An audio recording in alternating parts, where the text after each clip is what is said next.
Generaciones de computadoras. Historia. En 1882, Charles Babbage inventa una máquina diferencial que realiza cálculos de tablas simples.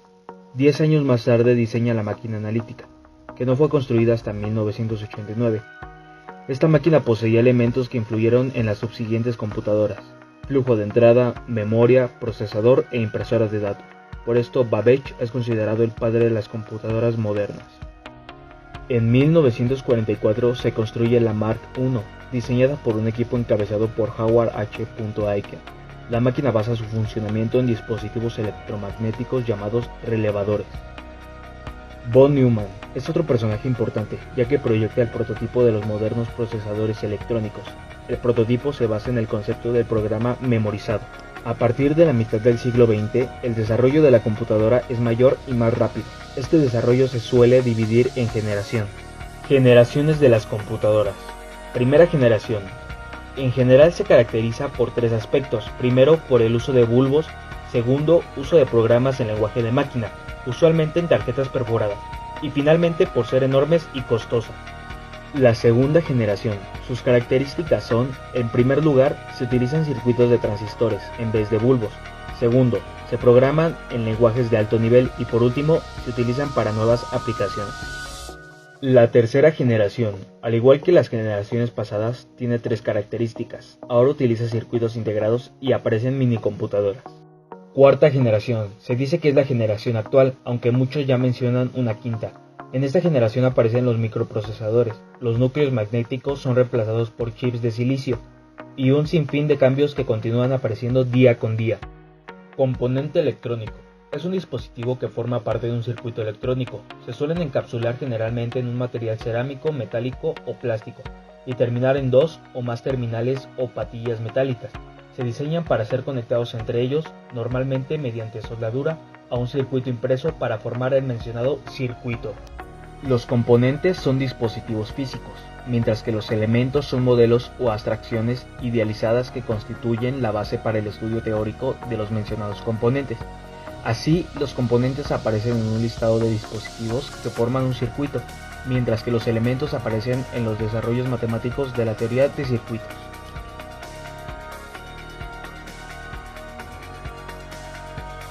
Dispositivos de entrada. Son aquellos equipos y componentes que permiten ingresar información a la unidad de procesamiento. Algunos ejemplos conocidos por todos son el teclado, el mouse, el escáner, la cámara web, el lápiz óptico y el micrófono. La forma en la que el usuario interactúa con ellos es muy variada y tiene, en cada caso, un propósito diferente, que puede ser la digitalización de un texto o de una imagen, la captura de una secuencia de video o la grabación de una canción, entre tantas otras posibilidades. Dispositivos de salida. Los dispositivos de salida son aquellos que reciben información de la computadora. Su función es eminentemente receptora y por ende están imposibilitados para enviar información. Entre los dispositivos de salida más conocidos están la impresora, la grabadora de cinta magnética o de disco magnético y la pantalla o monitor. Dispositivos de almacenamiento. Un dispositivo de almacenamiento o de datos es un conjunto de componentes electrónicos habilitados para leer o grabar datos en el soporte de almacenamiento de datos de forma temporal o permanente. Realizan operaciones de alfabetización física y lógica de los medios donde se almacenan los archivos de un sistema informático. Se clasifican en dispositivos de almacenamiento primario y secundario. El primario se refiere a los dispositivos de almacenamiento masivos, caracterizados por siempre recibir energía eléctrica y guardar información en la memoria del ordenador. Y el secundario, también denominado de almacenamiento secuencial, guarda información en dispositivos extremos hasta que el usuario lo requiera. Por lo tanto, son de menor capacidad que la memoria primaria. También está el acceso secuencial y el acceso aleatorio.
Dispositivos de salida. Los dispositivos de salida son aquellos que reciben información de la computadora. Su función es eminentemente receptora y por ende están imposibilitados para enviar información. Entre los dispositivos de salida más conocidos están la impresora, la grabadora de cinta magnética o de disco magnético y la pantalla o monitor.